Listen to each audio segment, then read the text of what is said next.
Hi there, and welcome to Insomnia Insight number 371, in which we'll go over a very common phenomenon called time traveling. We're going to talk about why it happens and what to think about to get to a place where that doesn't bother you anymore. So let me just ask you a question, actually. Have you ever felt like time just skipped ahead?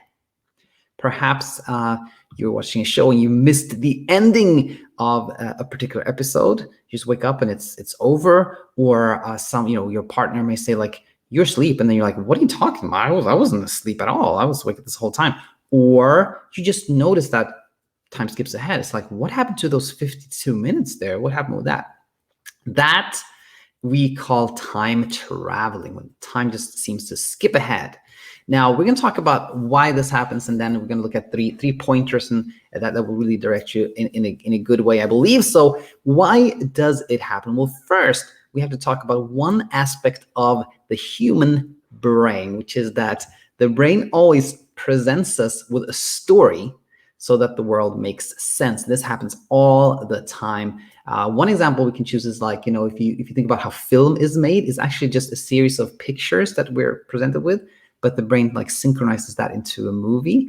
Or you can think about something that happens like, your friend went around the corner, you hear a loud bang, and then your friend comes back and they have like a bump here, and you're like, you realize that they fell, that, your brain just synthesizes information and creates a story. And if it wasn't doing that, the world really wouldn't make sense. It would just be all these random input. We see things, hear things, and they would all be kind of like disconnected. So of course, it's helpful to us that the brain makes sense of things, presents us with a story so that things in the world make sense. Now, keeping that in mind, we'll continue here with saying that when wakefulness has become a threat, then the brain becomes a sentinel. What I mean with this is to say that insomnia comes from a place where there's this little confusion. The brain has started to believe that being awake at night is a threat, a problem, an enemy, an opponent, something it has to address and deal with. And in that context, the brain becomes this sentinel, this guard, this thing that keeps out for like watches over this threat. So the brain is literally like making sure that wakefulness doesn't happen to you. It's always on guard. But even the most loyal guard will sometimes lose focus. Nobody can be focused all the time. So when this happens, when there's some lack of focus, like the focus from the threat has kind of shifted, sleep happens. That is when sleep happens, when the brain, for even just a minute or so, is no longer monitoring for this potential threat or like wakefulness that's coming your way, then sleep happens.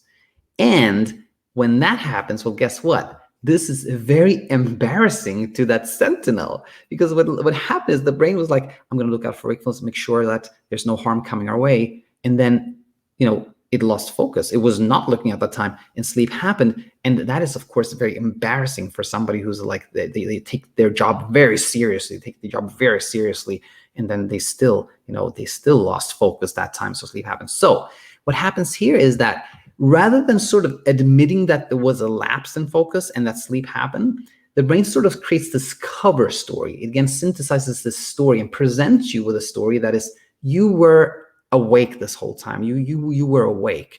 And why time skipped ahead or why you missed that ending is like, the brain's kind of like, I don't know, don't ask me. Like I was doing my thing, but I don't really know. Like, you were awake the whole time. Don't look at me. That's kind of what the brain is doing.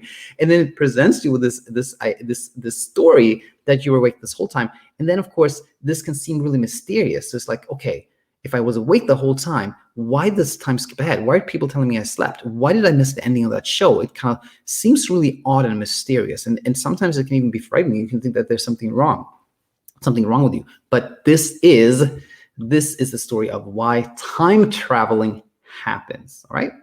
So what are the three, I think, most important things to think about in this scenario? Well, one is, yeah, you did sleep. Nothing mysterious. Sleep happened that time.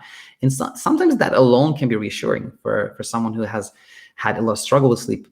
Just knowing that, okay, I did sleep. Okay, that's reassuring. There's nothing wrong. I did sleep. Nothing strange going on there. The fact that you did sleep is good. And number two is, I sort of actually already talked about that, which is that it is common and it's not a sign that anything is wrong with you. Always when you think something is wrong with me, that maintains this kind of hyperarousal and the threat monitoring, everything. So just knowing that this is typical, very common, is very, very helpful. And then number 3, when the sentinel and they realize that there is no threat, wakefulness is just a state of our mind. It's nothing that can harm you or hurt you. There's nothing it needs to look out for or guard for or keep track or anything like that. Then time traveling ceases to occur. And how do you teach the brain this? Well, that's where everything on this channel is about that, right? But this is, including this episode. So just like learning and understanding is so helpful in teaching the sentinel that there is no need for a sentinel. And by the way, it ceases. It occurs to everyone, I think, at times. So it doesn't necessarily cease to occur forever, but it becomes a non-issue. Sometimes it happens, and you're like, "Oh, I did some time traveling," and you don't think more about it. So I hope this was helpful. Do let us know in the comment section if this has happened to you, or if you have questions about this or anything like that. And if you like what you hear on this channel, and you're like, you know what, I'd like some more guidance and support and hand-holding on my path towards no struggle with sleep, then check out BedTyme. It's an app with a really nice curriculum, and I coach in it, and it is very, very, very, very convenient. So I recommend it. If you, on the other hand, would like more of a group setting, like you like to be part of a group, as sort of a support group, and you like to learn via video, check out our Self-Coaching Master Program on our website. And if you are interested in becoming a sleep coach yourself, then you can also head to our website and apply there. So I hope this was really helpful to you. Look forward to having you back real soon. Until then, stay out of trouble.